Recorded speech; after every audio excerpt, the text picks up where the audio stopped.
Haleluya, shalom. Selamat malam. Ya, hari ini buat saya hari yang spesial. Saya senang sekali ada di tengah Bapak Ibu ya. Sebagai tubuh Kristus tentunya ya, karena walaupun pertama kali saya ada di Kupang dan sekaligus juga ada di gereja Tuhan di tempat ini, tapi saya merasa nggak asing gitu ya. Karena apa? Karena spiritnya sama ya, atmosfernya sama, semangatnya sama. Kita sedang memuliakan nama Tuhan gitu ya, saudara kasih Tuhan. Terima kasih kepada Bapak Gembala di tempat ini, Pak Jerry, yang sudah mempercayakan saya. Ya, saya di Gunawan, saya dari Bekasi, Jawa Barat. Memang kami berangkat nggak sendirian, saya ada 3 orang lainnya yang saat ini juga sedang melakukan ibadah di berbagai tempat yang ada di Kupang ini, saudara kasih Tuhan. Jadi kami berangkat ya dari hari pagi, ya dari dini hari, dan rencananya hari Rabu kami akan pulang dari meninggalkan Kupang menuju lagi ke Jawa Barat ke tempat pelayanan kami. Sekali lagi terima kasih, salam dari seluruh sidang jemaat yang kami layani yang ada di Harapan Indah Kota Bekasi. Ya, sama-sama GSCA. Sama-sama GSCA. Gitu ya, saudara kasih Tuhan. Ya, sekali lagi saya di Gunawan, saya sudah menikah dengan 2 anak. Ya, jadi anak saya yang pertama sudah kuliah, sudah semester 3, naik semester 3. Anak saya yang kedua kelas 8, kelas 2 SMP gitu, naik kelas 8 gitu. Jadi sekali lagi senang sekali, betul-betul senang sekali. Nah, hari ini saya mau bicara gini, saudara-saudara. Pasti ada berita viral yang Bapak itu mengikuti perkembangan tentang Indra Ken. Betul, saudara-saudara kasih Tuhan? Ikuti nggak? Pasti ikutilah gitu. Siapa sih Indra Ken? Seorang yang dulu pernah ngecap punya kekayaan yang luar biasa, masih muda lalu punya kekayaan yang fantastik. Karena apa saya katakan fantastik? Karena dia punya rumah saja harganya 30M. Dia memberkati mamanya untuk beli rumah harganya 5M. Kalau ditotalkan totalnya 35M. Kalau rumahnya saja 30M, tentu peralatan atau perabotan interior yang dimilikinya itu luar biasa. Udah banyak gitu ya. Wah, rumahnya udah miliaran lah gitu, saudara kasih Tuhan. Satu ketika pada waktu saya mendengar tentang keberadaan Indra Ken, saya sedikit kagum. Ini anak muda yang luar biasa. Tapi pada di tengah kekaguman saya timbul sesuatu kekecewaan. Kenapa? Oleh karena satu ketika dia membuatkan satu statement yang buat saya nggak pantas lah selaku orang yang memang hidupnya diberkati di dalam masa mudanya gitu ya, saudara-saudara. Apa statementnya? Dikatakan gini, Tuhan pun bingung untuk memiskinkan dirinya. Waduh, saudara kasih Tuhan, lihat. Sampai dia berkata demikian, Tuhan pun bingung untuk memiskinkan dirinya. Oh, saudara kasih Tuhan, Tuhan nggak pernah salah buat Indra Ken. Apa yang dikerjakan Allah kesalahan atas Tuhan kepada Indra Ken? Nggak ada. Kalau Tuhan memberkati dengan berkatnya, Allah malah mengizinkan berkat itu dikecap di dalam kehidupan hambanya Indra Ken gitu. Harusnya dia bersyukur. Oleh karena ada campur tangan Tuhan, di luar dia percaya atau tidak, percaya sungguh-sungguh atau tidak, itu bukan lain hal. Tapi buat saya, usaha kerja keras dia, Allah izinkan menghasilkan hasil yang melimpah, sehingga dia bisa menikmati rumah yang mewah dengan segala fasilitas dan juga segala apapun yang dimilikinya. Gitu, saudara kasih Tuhan. Lalu disyaratkan nama Tuhan, dikatakan Tuhan pun bingung untuk memiskinkan dirinya. Wah, saya langsung sontak, udah yang tadinya simpati akhirnya jadi nggak simpati lagi gitu. Ini orang ada apa sih? Ya, saudara-saudara kasih Tuhan, kita sombong sama manusia saja Tuhan nggak senang, apalagi melibatkan Tuhan, menyeret nama Tuhan. Nggak butuh lama, saudara kasih Tuhan, nggak lebih dari 1 bulan. Akhirnya Pak Indra Ken punya persoalan dengan hukum. Polisi menangkap, dan bukan saja menangkap tapi memiskinkan dirinya. Rumah 30M yang pada saat itu saya sempat menonton gitu, saudara. Saya jarang nonton, tapi kali itu saya nonton gitu berita. Dan ternyata saudara kasih Tuhan, rumah yang 30M itu sedang finishing. Artinya belum selesai. Tuhan sampai marah begitu luar biasa. Sampai dia belum sampai mengecap rumah yang harganya 30M untuk ditempati. Harus berurusan dengan polisi dan disita semua kekayaan-kekayaannya. Rumah mamanya pun turut disita. Saudara, akhirnya dia dimiskinkan. Saudara-saudara kasih Tuhan, gak enak ya. Yang dari tinggi tiba-tiba dijatuhkan. Gak enak tuh, saudara. Enak gak kalau kita ada di tempat yang tinggi, kita punya segala-galanya, punya mobil, punya rumah, tiba-tiba lepaslah sedikit-sedikit rumah kita jual, mobil kita jual, yang tadinya anak kita sekolah di internasional, akhirnya kita masukkan sekolah biasa saja, bahkan bayar sekolah pun juga endat-endatan gitu ya. Oleh karena apa? Sulit untuk makan aja nggak bisa, apalagi untuk biaya sekolah. Saudara, kalau kita memilih antara yang tinggi dijatuhkan atau dari rendah kita diangkat, enakan mana? Enakan kita dari rendah, kita diangkat dari bawah sampai ke tinggi gitu, saudara kasih Tuhan. Saudara-saudara kasih Tuhan, itu kalau kita memilih antara dari tempat yang atas tinggi lalu dijatuhkan ke bawah, atau dari bawah yang nggak punya apa-apa tiba-tiba diberkati sedikit-sedikit. Yang dulunya nggak punya sepeda akhirnya punya sepeda, dari yang punya sepeda akhirnya punya motor, yang tadinya punya motor akhirnya punya mobil, yang tadinya punya mobil akhirnya punya ini itu dan sebagainya. Saudara-saudara, kalau kita harus memilih, maka kita memilih enakan yang punya dari bawah sampai ke atas, diangkat. Itu sebabnya hari ini saya nggak bicara tentang indra ken, saya nggak bicara tentang dari orang yang tinggi diturunkan, tapi saya mau bicara tentang bagaimana kehidupan saudara yang dari kondisi rendah. Mungkin kau dihina, keberadaanmu nggak diperhatikan, tetapi hari ini percayalah, ada Yesus yang kau sembah, ada Yesus yang hadir di tempat ini yang siap untuk mengangkat kehidupanmu. Orang nggak pandang hidupmu mungkin, lu siapa sih? Orang tuamu juga bukan siapa-siapa, hidupmu, pendidikanmu juga sekolahnya biasa-biasa saja. Tetapi hari ini engkau harus bangga. Kenapa? Engkau punya Yesus yang mampu untuk mengangkat hidupmu dari setiap pandangan-pandangan apapun yang dianggap rendah, tapi Allah mampu untuk mengangkatnya. Amin. Amin. Kita belajar dari seorang perempuan yang hidupnya nggak dipandang. Dia punya persoalan, tetapi pada waktu itu Tuhan angkat dia. Oleh karena apa? Saya mengatakan kenapa diangkat. Dari sekian lama Yesus melayani selama 3,5 tahun, bertemu banyak orang, tapi ada 2 orang saja yang dipuji oleh Tuhan Yesus. Yang pertama adalah perwira Romawi, yang pada saat itu hambanya sakit, lalu disembuhkan oleh karena satu statement, aku tidak layak menerima engkau, perkatakan satu kata saja, selayaknya aku berkata kepada bawahanku, maka bawahanku akan melakukan seperti yang kuperintahkan. Begitu juga pasti kuyakini, pada waktu engkau berkata satu kata, maka hambaku sembuh. Yesus kagum atas kehidupan iman Romawi, orang perwira Romawi itu. Dan yang kedua adalah apa? Orang perempuan Sirofenisia, ya, orang Tirus dan Sidon. Seorang yang punya pergumulan, anaknya kerasukan dan akhirnya menimbulkan sakit penyakit, dan ibu ini minta supaya Tuhan menjamahnya. Dihina, dicabut seperti begitu luar biasa, tapi ibu ini masih bertahan sampai akhirnya Yesus mengatakan, besar imanmu. Kita belajar dari seorang ibu, dan kita mau belajar dari seorang ibu yang luar biasa. Saya yakin engkau lebih daripada apa yang dari kehidupan ibu ini. Engkau sudah ada dengan sebuah nilai sebagai anak Tuhan, dan Tuhan akan angkat kehidupanmu lebih mulia lagi. Ya, yuk kita lihat.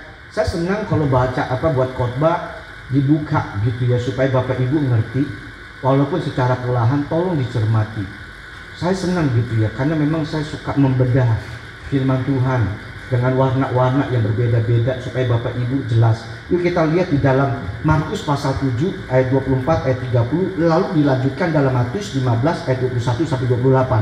Saya punya waktu berapa lama ya? Karena saya kalau khotbah ada lama. Dikasih berapa lama? Takutnya mau pulang cepet-cepet gitu kan.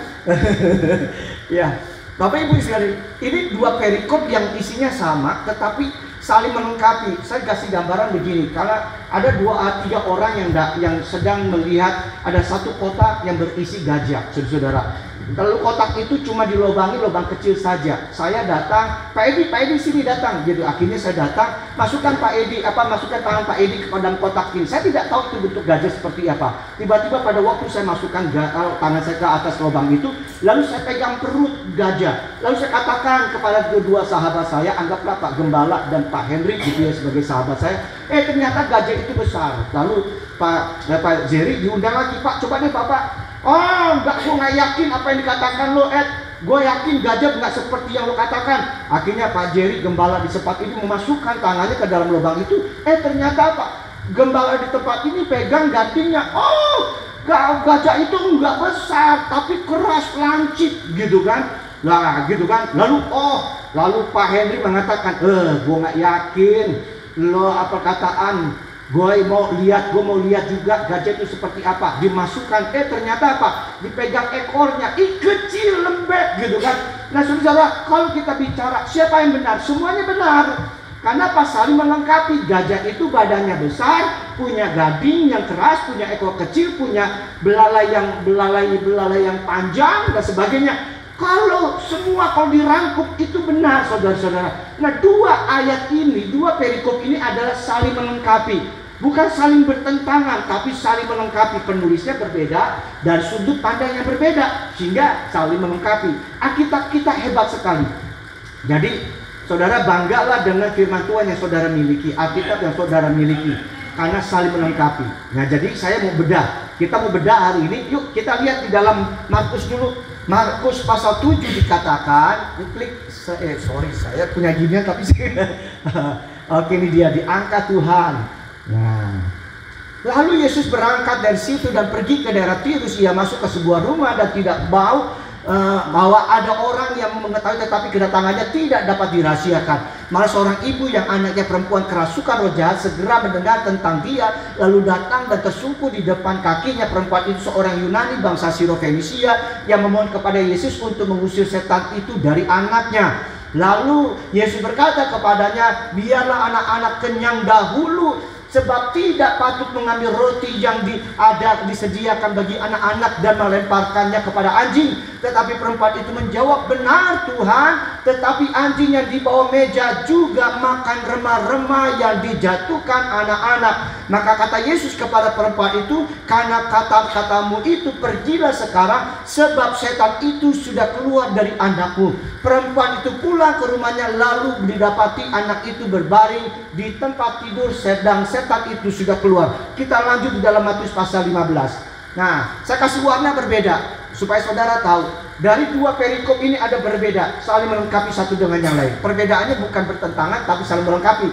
Lalu Yesus pergi dari situ dan menyingkir ke daerah Tirus dan Sidon. Maka datang perempuan Kanaan dari daerah itu dan berseru, kasihanilah aku ya Tuhan, anak Daud, karena anakku perempuan kerasukan setan dan sangat menderita. Sorry, ayat ini tidak saya kasih warna biru, harusnya harus diwarna biru. Kenapa? Di dalam Markus tidak diserukan bahwa perempuan ini berteriak, kasihanilah aku ya Tuhan. Betul ya, di dalam Markus nggak dituliskan perempuan ini berseru kepada Yesus. Lalu, tetapi Yesus sama sekali tidak menjawabnya. Lalu murid-muridnya datang dan meminta kepadanya. Di dalam Markus tidak dituliskan. Murid-muridnya merasa apa? Ini perempuan ini mengganggu Tuhan kita nih dalam pelayanan. Di dalam Markus tidak disebutkan, tetapi di dalam Matius disebutkan. Di situ dikatakan apa, murid-muridnya datang dan meminta kepada Yesus, suruhlah ia pergi, ia mengikuti kita dengan berteriak-teriak. Jawab Yesus, aku diutus hanya kepada domba-domba yang hilang dari umat Israel. Itu juga tidak ada. Karena Yesus langsung lompat kepada roti tidak layak untuk dilemparkan kepada anjing. Gitu. Oke ya. Tolong bacanya lengkap gitu ya supaya kita mengikutinya. Tetapi perempuan itu mendekat. Kalau di dalam Markus dikatakan datang. Ya, perempuan itu datang, tapi di situ mendekat dan di situ tersungkur dalam Markus atau sujud. Tapi di dalam Matius mengatakan menyembah. Dia sambil berkata, Tuhan tolonglah aku. Tetapi Yesus menjawab, tidak patut mengambil roti yang disediakan bagi anak-anak dan melemparkannya kepada anjing. Kata perempuan itu, benar Tuhan, namun anjing itu memakan remah-remah yang jatuh dari meja Tuhan. Ayat 28. Maka Yesus menjawab dan berkata kepadanya. Di dalam Markus Yesus tidak dituliskan memuji iman daripada perempuan ini, tetapi di dalam Matius dituliskan, hai ibu besar iman, maka jadilah kepadamu seperti yang kau kehendaki, dan seketika itu juga anaknya sembuh. Saudara-saudara kasih Tuhan, lihat, perhatikan baik-baik. Bagaimana ibu ini seorang perempuan yang gak dipandang. Perempuan dari agama, dari bangsa lain yang tidak masuk kategori keselamatan dalam versi pandangan orang-orang Yahudi pada saat itu. Tetapi pada waktu dia mengalami perjumpaan dengan Tuhan Yesus, akhirnya dia mengalami sebuah kehidupan yang diubahkan oleh Tuhan, diangkat. Saudara-saudara, pada waktu saya menyiapkan renungan ini, firman Tuhan ini, kalau kita membaca di dalam ayat Markus pasal 7 ayat 25, ayat ini menarik sekali untuk kita bedah. Dari ayat inilah kita akan belajar bersama-sama. Tetapi pertanyaan saya adalah begini. Setiap kali Yesus datang, setiap kali Yesus melayani di berbagai kota, di berbagai tempat, di berbagai daerah, dimanapun, Yesus selalu dikerumuni oleh banyak orang. Kalau kita perhatikan baik-baik dengan warna-warna yang berbeda, malah seorang ibu yang anaknya perempuan kerasukan roh jahat segera mendengar tentang dia, lalu datang. mendengar. Banyak orang mendengar tentang Tuhan Yesus, tapi banyak orang yang nggak dipuji oleh Tuhan Yesus, nggak pernah mengalami yang namanya zaman Tuhan. Banyak orang datang kepada Yesus mendekat, tapi nggak pernah disembuhkan. Artinya hanya orang-orang tertentu, termasuk perempuan ini, mengalaminya. Nggak semua orang, bukan semua orang. Engkau mendengar tempat ini, apakah langsung bisa mengambil jamanan? Kalau kita datang ke gereja setiap hari, kita akan bedah, lalu tersungkur menyembah. Banyak orang tersungkur di hadapan Yesus. Apakah semua orang tersungkur di depan Yesus disembuhkan? Ternyata enggak. Alkitab mencatat hanya orang-orang tertentu, termasuk perempuan ini. Itu sebabnya hari ini kita belajar bagaimana kehidupan saudara dan saya mau diangkat Tuhan. Apa sih caranya? Bagaimana sih supaya hidup saya diangkat oleh Tuhan di tengah kondisi saya yang tidak diperhitungkan? Saya mungkin anak yang dibeda-bedakan, mungkin saya adalah usaha saya, pekerjaan saya di kantor, bos saya nggak pernah memandang saya, tapi saya mau diangkat oleh Tuhan, saya punya iman kok. Lalu gimana sih supaya hidup saya diangkat dari kondisi nggak punya uang? Suami saya kondisi kerjaannya saat ini sudah morat-marit, dan saya mau hidup suami saya diberkati oleh Tuhan. Gimana caranya? Ini dia. Kita belajar saudara-saudara kasih Tuhan, supaya tatkala kita ada di tempat ini, kita betul-betul mengalami yang namanya diangkat atau dipromosikan oleh Tuhan, sehingga mengalami sebuah perubahan dari hidup yang biasa-biasa menjadi luar biasa, dari hidup yang hina menjadi hidup yang dimuliakan oleh Tuhan. Ya, kita akan belajar bersama-sama. Lihat, yang pertama gini, bukan hanya sekedar mendengar, tapi pastikan iman kita bertumbuh. Haleluya. Yuk, colek kiri kanan, katakan, bukan hanya sekedar mendengar, tapi pastikan iman kita Ayo, colek kiri kanan. Haleluya. Saudara-saudara kasih Tuhan, banyak orang yang mendengar khotbah, tapi imannya nggak bertumbuh. Banyak orang yang mendengar, membaca Alkitab setiap hari, kenapa imannya kok nggak bertumbuh?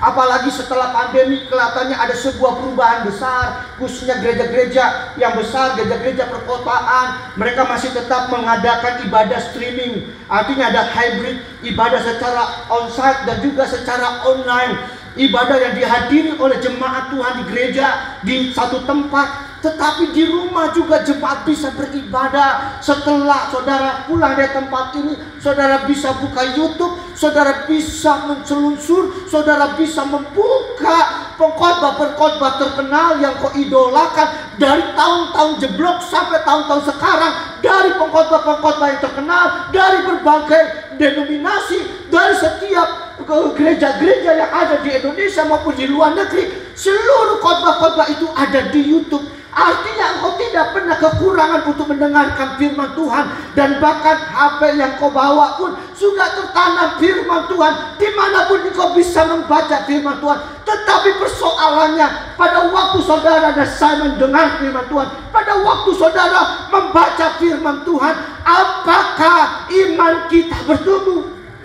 Persoalannya seperti itu, saudara.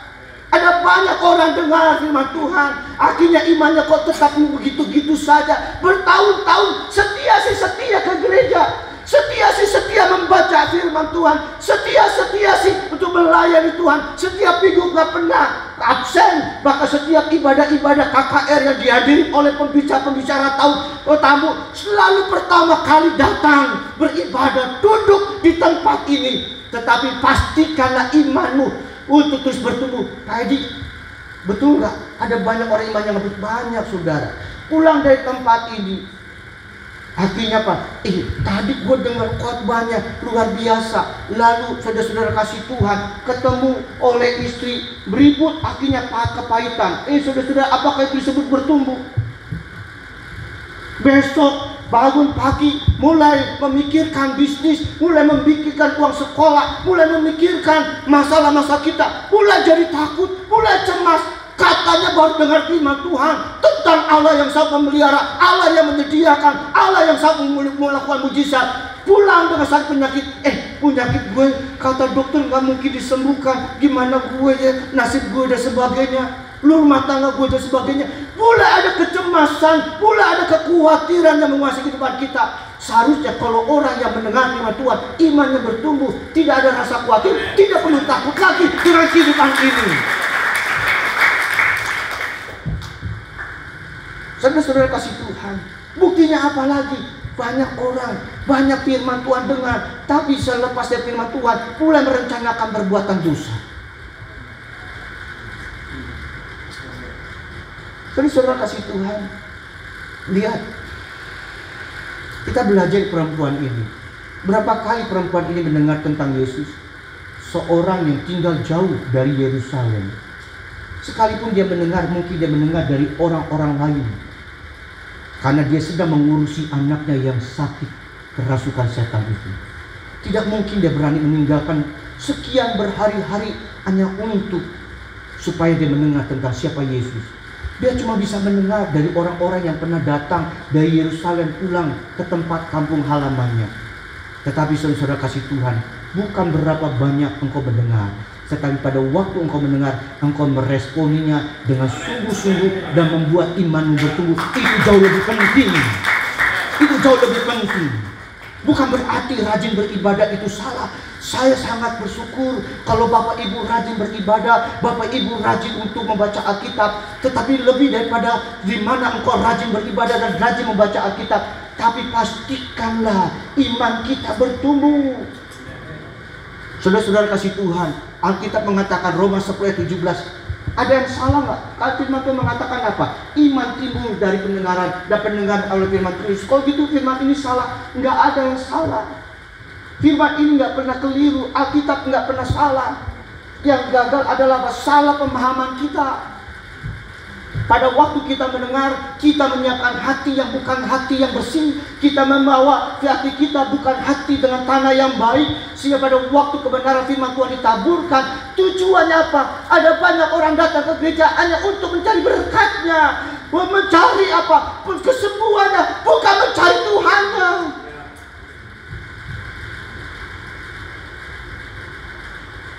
Sikap hati yang salah. Ayat ini nggak pernah salah. Saudara-saudara kasih Tuhan, saya bertemu ada banyak jemaat yang saya layani. Mereka datang dengan pikiran-pikiran yang sempit, pikiran-pikiran yang keliru. Bertahun-tahun dia setia, tapi bertahun-tahun juga dia memiliki kecemasan.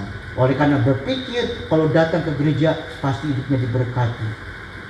Bukan dia mencari Tuhan sumber segala berkat. Saudara-saudara kasih Tuhan, dari ayat ini kita menyimpulkan bahwa mendengar saja tidak menjamin pertumbuhan iman. Kita harus menambahkan mendengar dengan sungguh-sungguh. Amin. Bukan asal-asal mendengar. Jika kita asal mendengar, maka imannya juga asal-asalan. Tapi kalau ini kita dengar sungguh-sungguh, imannya juga sungguh-sungguh. Colek dong kiri kanan, jangan dengar firman Tuhan asal-asalan ya, gitu. Sinar firman Tuhan harus sungguh-sungguh. Pasti imannya juga sungguh-sungguh. Amin. Amin, saudara kasih Tuhan. Haleluya. Di dalam Yesaya 42 ayat 10 firman Tuhan mengatakan, engkau melihat banyak tetapi tidak memperhatikan. Engkau memasang telinga tetapi tidak atau asal mendengar. Bangsa Israel dalam Yesaya 42 ayat 20. Apa yang kurang? Mereka adalah orang-orang yang setia dalam mereka beribadah pada setiap hari Sabat. Setia, saudara kasih Tuhan. Apa yang kurang? Imam-imam menyampaikan isi Taurat begitu gamblang. Mereka adalah orang-orang dengan pengajaran yang begitu dalam. Gak pernah kurang, saudara kasih Tuhan. Tetapi mereka asal mendengar. Mereka tidak mendengar sungguh-sungguh. Sehingga akhirnya apa? Mereka tidak mengalami pertumbuhan secara iman. Mari Bapak Ibu Saudara, jika kita mau mengalami sebuah promosi diangkat oleh Tuhan, milikilah pendengaran yang sungguh-sungguh. Sehingga pada akhirnya iman kita betul-betul sungguh-sungguh. Di dalam Yesaya 54, Tuhan Allah telah memberikan kepadaku lidah seorang murid, supaya dengan perkataan aku dapat memberi semangat baru kepada orang-orang yang letih lesu. Setiap pagi ia mempertajam pendengaranku untuk mendengar seperti seorang murid. Saudara-saudara kasih Tuhan, mari kita berdoa bersama-sama agar setiap kali kita mendengarkan firman Tuhan, pada waktu kita membaca firman Tuhan, Tuhan memberikan hati yang seperti seorang murid, yang tajam untuk mendengar, fokus untuk memperhatikan setiap kebenaran firman Tuhan. Amin. Amin. Haleluya. Haleluya. Ya, bukan asal mendengar, tapi harus apa? pastikan iman kita bertumbuh. Itu dia kebenaran yang pertama. Yang kedua, saudara kasih Tuhan, mari kita lihat. Nah, ini dia. Yang kedua, bukan hanya sekedar datang, tapi pastikan kita memperoleh jawaban. Saudara perhatikan, dari Markus dan Matius diceritakan. Markus tidak diceritakan tentang para murid-murid yang berkata kepada Tuhan Yesus bahwa perempuan ini sudah berkata-kata keras dan mengganggu pelayan, usir dia. Tapi apakah perempuan ini menyerah? Enggak. Hebat. Saudara-saudara kasih Tuhan, jawaban perempuan itu buat saya jawaban perempuannya adalah kelepasan. Jawaban buat saudara dan saya yang saat ini mungkin sakit, kesembuhan. Jawaban bagi keluarga-keluarga yang saat ini mengalami hubungan yang retak adalah pemulihan. Buat Bapak Ibu yang saat ini dari finansial sedang mengalami gangguan, penghasilannya sudah berkurang, jawabannya apa? Jawabannya berkat Tuhan dilimpahkan. Saudara-saudara kasih Tuhan, banyak orang datang kepada Yesus, tapi bukan berakhir dengan memperoleh jawaban, tetapi kekecewaan. Kenapa? Karena mereka datang dengan mentalnya mental tempe. Docolek dong, datang sama Yesus jangan pakai mental tempe, mental tabu. Dihambat sedikit mulai nyerah. Oh, itu tuh gembala, oh itu pengerja, oh itu pelayan Tuhan, nggak tahu hati saya. Kita marah. Saudara-saudara kasih Tuhan, ada banyak orang datang akhirnya nggak mendapatkan jawaban. Kenapa?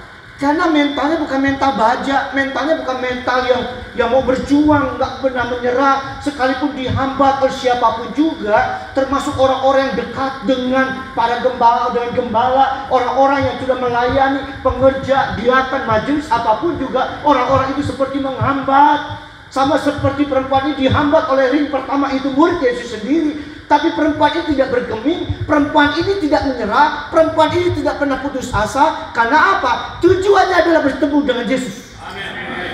Tujuannya bertemu dengan Yesus. Dia tidak akan pernah pulang sebelum dia memperoleh jawaban. Sama seperti pada waktu Yakub bergumul dengan malaikat Tuhan. Dipegangnya kaki malaikat Tuhan itu erat-erat. Malaikat itu mengatakan, sudah wajar menyingsing, aku akan pergi. Lalu Yakub berkata, sebelum engkau memberkati aku tidak akan pernah melepaskan engkau. Seperti itulah tekad yang harus kita miliki. Jika hari ini Tuhan belum menjamah hidupmu, jika Tuhan belum hari ini juga belum menyembuhkan hidupmu, bukan berarti kau pulang kau menyerah, bukan berarti kau pulang dengan kekecewaan, bukan berarti kau pulang dengan mengasihani dirimu. Oh, Tuhan itu jahat, Tuhan itu gak peduli, Tuhan tidak sayang kepada saya. Tetapi kau berkata, hari ini Tuhan tidak menjawab, bukan berarti Tuhan tidak akan pernah menjawab. Suatu saat Tuhan pasti menjawab doaku. Aku tidak akan pernah menyerah.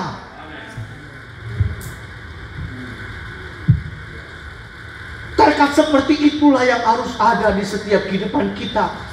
Di tengah kita mau mengalami jawaban Tuhan,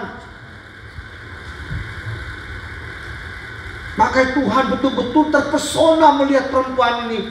Luar biasa, punya tekad yang dahsyat.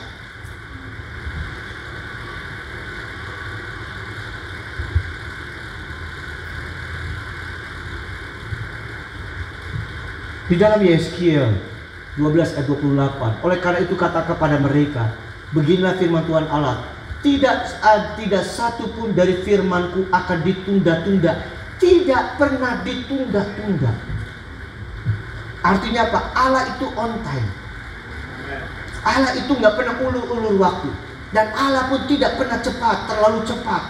Artinya begini Bapak Ibu, apa yang kufirmankan akan terjadi, demikian firman Tuhan. Bapak Ibu yang dikasih Tuhan, jika jawaban Tuhan ada di tempat ini, kita dihambat, kita sepertinya ada banyak barrier, ada banyak orang-orang menghalangi kita terus beranjak. Tuhan tidak pernah tunda. Allah sudah kasih tempatnya di sini, Allah sudah memberikan jawabannya di sini. Sekarang persoalannya tatkala kita ada di sini sedang berjalan diterpa oleh banyak omongan orang yang tidak senang untuk kita mengalami kesembuhan, orang tidak senang rumah tangga kita dipulihkan, orang tidak senang usaha kita diberkati oleh Tuhan.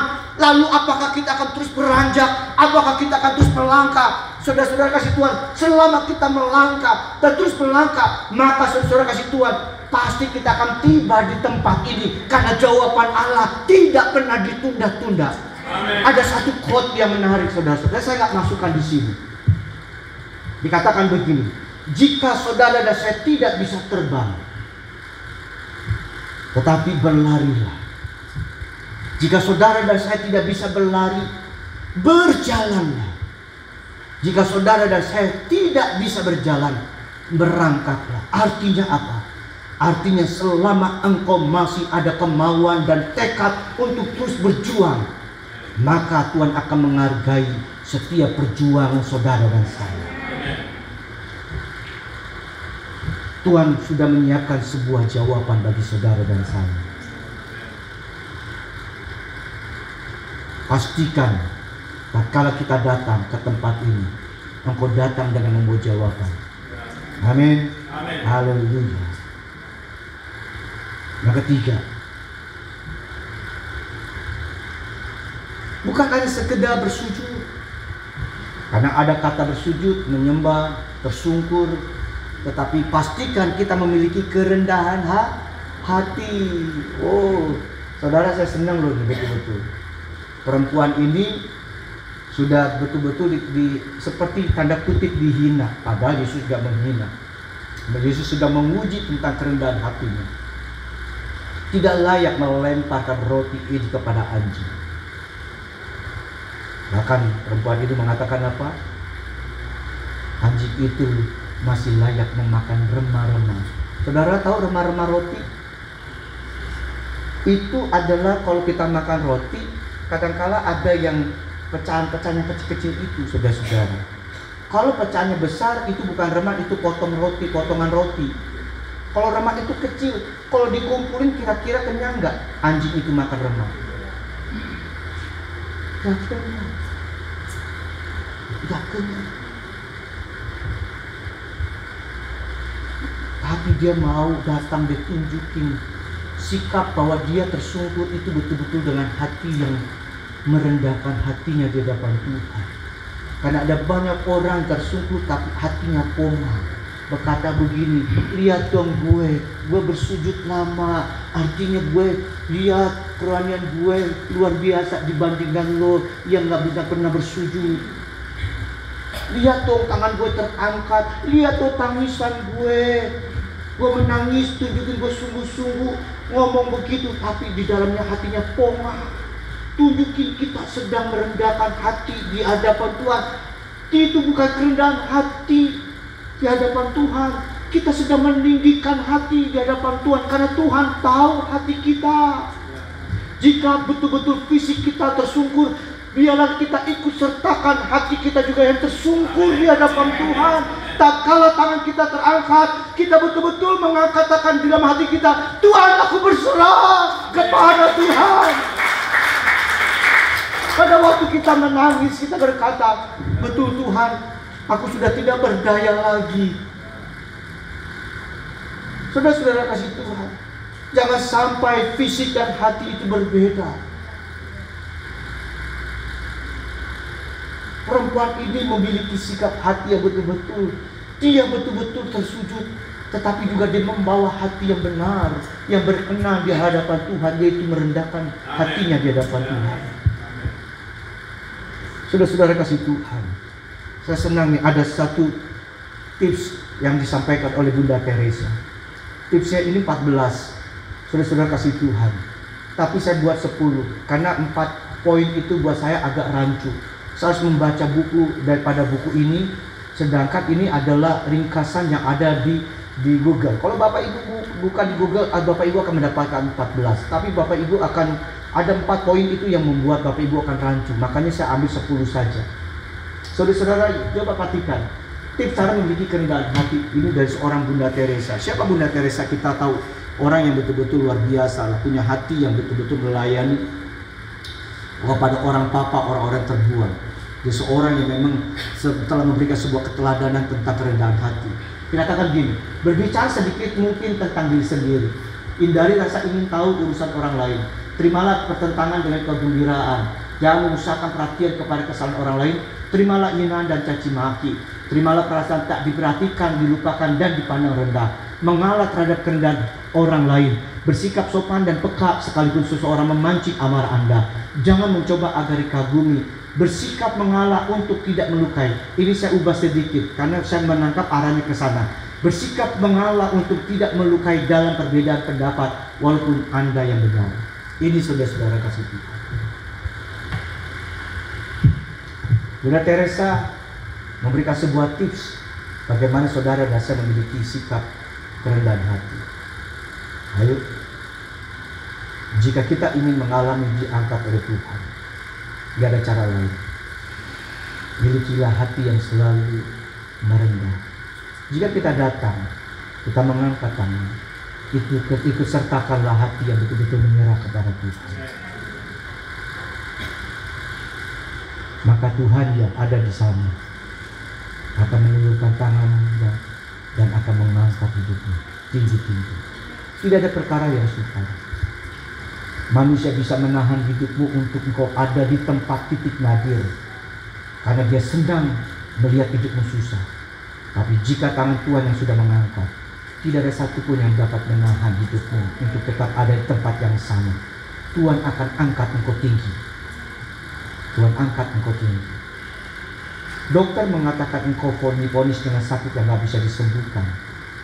Dokter yang terhebat sekalipun di kota ini, tapi jika Tuhan mengatakan aku mau untuk menyembuhkanmu, maka tidak ada satupun pernyataan-pernyataan dokter yang dapat mematahkan pernyataan Tuhan. Tuhan sanggup untuk mengerjakan apapun juga. Mari kita datang kepada Tuhan. Kita datang pada satu lagu, ku tak dapat lupakan kebaikan yang kuterima. Tahu ya lagu ini kan ya? Kau bukan Tuhan yang melihat,